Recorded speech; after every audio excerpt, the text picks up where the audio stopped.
Families. நான் தான் கொடைக்கானல் 3% ஹோட்டலில் நான் ட்ரைனிங்காக ஒர்க் பண்ணுறேன் 3 மந்தாக.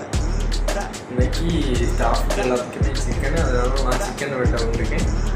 வீடியோ போடுறேன் பாருங்கள்.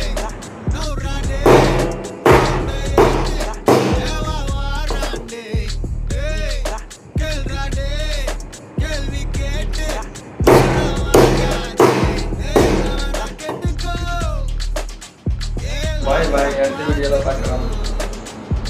நேச்சுரல் சிக்கன் தான் நேச்சுரல் வீடியோ போடுறேன். பாய் பாய்.